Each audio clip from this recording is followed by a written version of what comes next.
Hello दोस्तों, स्वागत है आप सभी लोग को फिर से आपके अपने YouTube channel Anjit math solution पे। दोस्तों आज के इस वीडियो में हम लोग सिंप्लीफिकेशन के कुछ जो महत्वपूर्ण सूत्र हैं उनको हम लोग देखने वाले हैं। देखिए, इसमें जो है सिंप्लीफिकेशन में पूछ देता है, आपको ऐसे पूछ देगा कि 1 क्विंटल में कितने केजी होता है। तो 1 क्विंटल में जो होता है वो 100 केजी के बराबर होता है, यानी 1 क्विंटल जो है वो 100 केजी के बराबर होता है।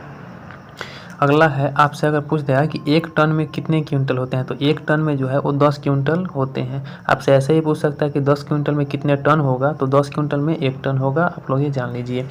देखिए आगे है, 1 मीटर में 100 सेंटीमीटर, तो आप लोग जानते ही होंगे 1 मीटर बराबर 100 सेंटीमीटर और 1000 मीटर बराबर 1 किलोमीटर। तो ये तो हम लोग बहुत पहले से ही पढ़ते हैं, छठा सातवां से ही पढ़ते आते हैं, ठीक है। तो ये आपको याद नहीं होगा। देखिए अब युग जो होता है, बहुत से लोग जानते हैं कि ये 12 महीना को एक वर्ष कहते हैं। ये तो सभी लोग जानते हैं कि 12 महीना को एक वर्ष कहा जाता है।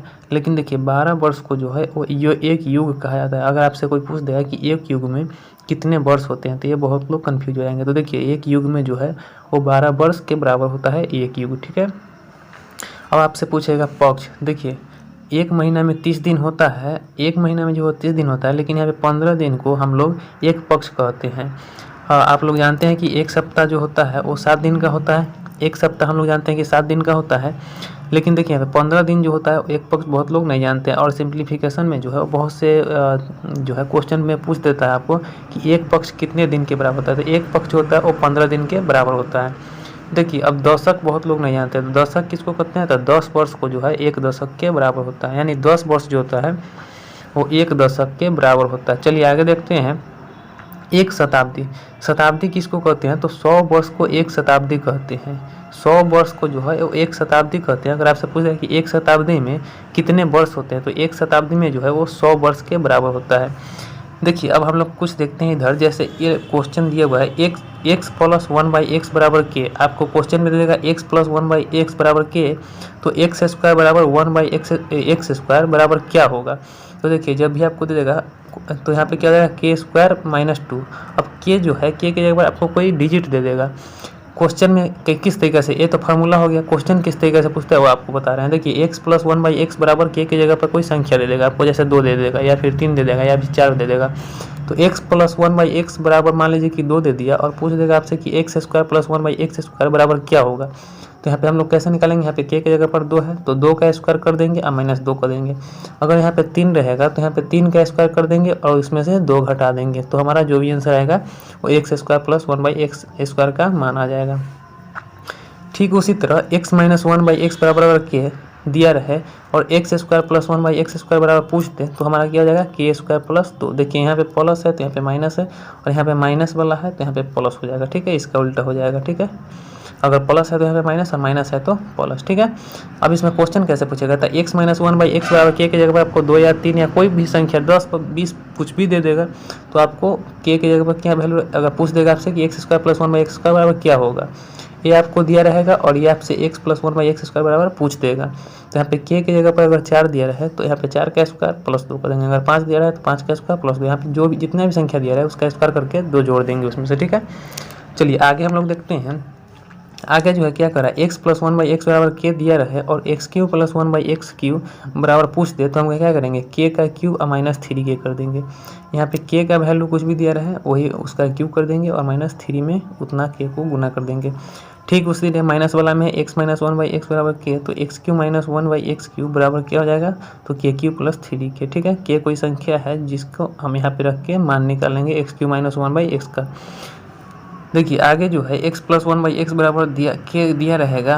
अगर पूछ देगा आपसे x4 प्लस 1/x बराबर क्या होगा, तो उसको क्या करेंगे, k4 minus 4k square plus 2 कर देंगे, ठीक है। यहाँ पे कोई संख्या दिया है उस संख्या को रख देंगे, यहाँ पे k की जगह पर आपको निकल जाएगा x4 प्लस 1/x4 का मान, ठीक है। फिर यहाँ पे उसी तरीके से x माइनस 1/x बराबर k है। आपसे पूछ लेगा कि x4 प्लस 1/x4 बराबर मान क्या होगा, तो यहाँ पे क्या हो जाएगा, k4 plus 4k square plus 2, ठीक है। तो इस तरीके से हम लोग निकाल देंगे। यहाँ पे कोई संख्या है जिसको हम लोग यहाँ पे रख के मान निकालेंगे।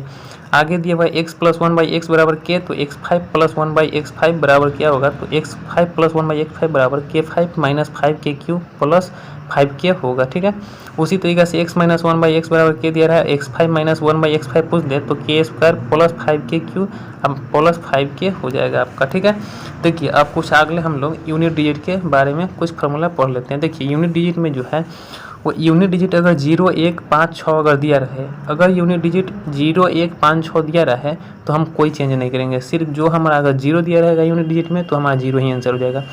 अगर 1 दिया रहे यूनिट डिजिट में तो हमारा 1 ही आंसर हो जाएगा, 5 दिया रहेगा तो 5 ही आंसर हो जाएगा, 6 यूनिट डिजिट में दिया रहे।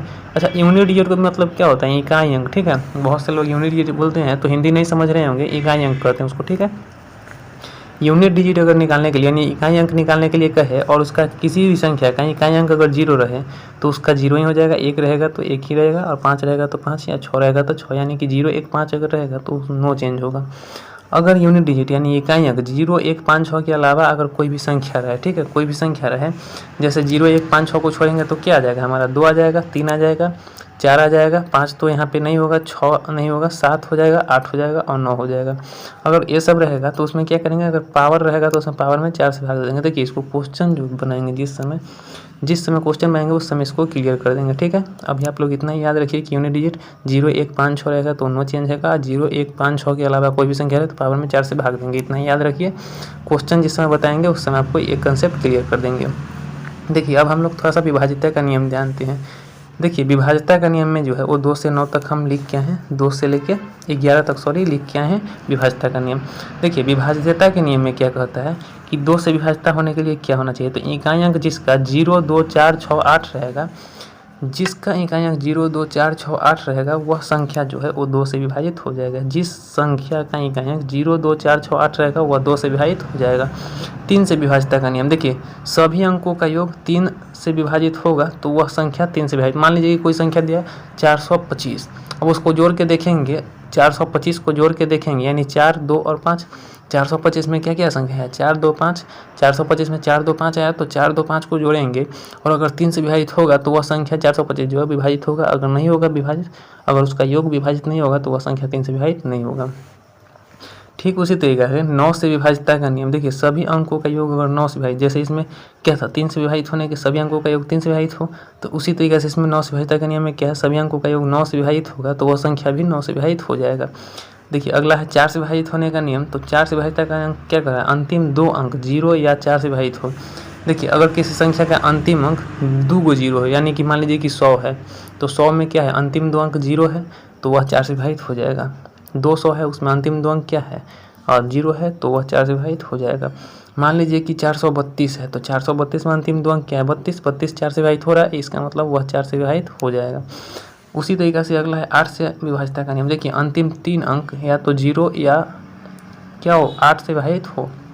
जैसे इसमें एग्जाम्पल में क्या ले सकते हैं? मान लीजिए कि 1000 है तो 1000 में अंतिम 3 अंक 0 होगा, 1000 में अंतिम 3 अंक 0 होगा तो वह संख्या 8 से विभाजित हो जाएगा। अगर अंतिम 3 अंक मतलब मान लीजिए कि अंतिम 3 अंक है वह 8 से विभाजित हो, यानी मान लीजिए कि 032 है, ठीक है 032 तो 8 से विभाजित हो रहा है अंतिम 3 अंक, तो 8 से विभाजित हो रहा है, इसका मतलब वह 8 से विभाजित वह संख्या हो जाएगा।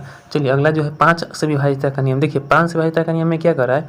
इकाई अंक 0 हो या फिर 5 हो, ठीक है इकाई अंक क्या हो? 0 हो या फिर 5 हो तो वह संख्या 5 से विभाजित हो जाएगा। मान लीजिए कि 105 है तो अंतिम अंक क्या है? 5 है, 105 में अंतिम अंक 5 है तो वह 5 से विभाजित हो जाएगा। या फिर मान लीजिए कि 110 है तो अंतिम अंक क्या है? 0, तो वह संख्या 5 से विभाजित हो जाएगा। और अब अगला देखते हैं 6 से विभाज्यता का नियम, देखिए 6 से विभाज्यता का नियम में क्या कर रहा है? संख्या 2 और 3 दोनों से विभाजित, मतलब इसका क्या मतलब हुआ कि संख्या 2 और संख्या 3 दोनों से विभाज्यता का मतलब क्या हुआ कि जो संख्या 2 और 3 दोनों से विभाजित हो, यानी कि मान लीजिए कि कोई संख्या है वह 2 से भी विभाजित हो रहा है और 3 से भी विभाजित हो रहा है, यानी दोनों से विभाजित हो रहा है तो वह संख्या 6 से विभाजित हो जाएगा। अच्छा 2 और 3 से ही क्यों? देखिए 6 का गुणनखंड करेंगे तो हमारा 2 गुने 3 आएगा, यानी कि 6 का गुणनखंड करेंगे तो 2 तिहाई 6 होता है, यानी कि 2 और 3 गुणनखंड हुआ तो देखिए 2 से विभाजित और 3 से विभाजित होगा तो वह संख्या 6 से विभाजित हो जाएगा। ठीक है, देखिए अब आगे जो कह रहा है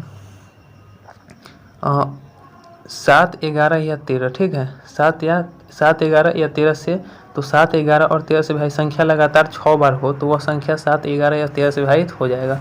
देखिए अगला है 11 से विभाज्यता का नियम, तो संख्या के सम और विषम स्थान के अंकों का योग का अंतर 0 हो या फिर 11, यहाँ पे 11 छूट गया है, अब यहाँ पे लिख सकते हैं संख्या के सम स्थान और विषम स्थान के अंकों का योग का अंतर अगर 0 हो या 11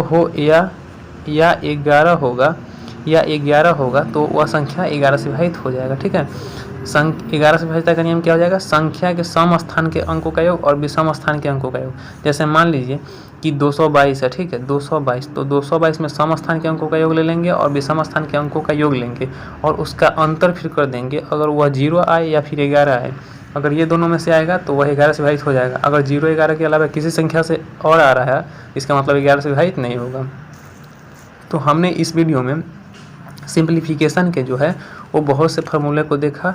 आप लोग को एक वीडियो कैसा लगा वो आप लोग ज़रूर कमेंट में बताइएगा, और आगे आप लोग किस टॉपिक पे वीडियो चाहते हैं आप लोग कमेंट करके ज़रूर बताइएगा। ठीक है, मिलते हैं फिर अगले वीडियो में। और बहुत दिनों से जो है वीडियो नहीं आ रही थी, इसका कारण है कि मैं कुछ मुसीबत में फंसा हुआ था, जिसके कारण वीडियो नहीं आ रहा था।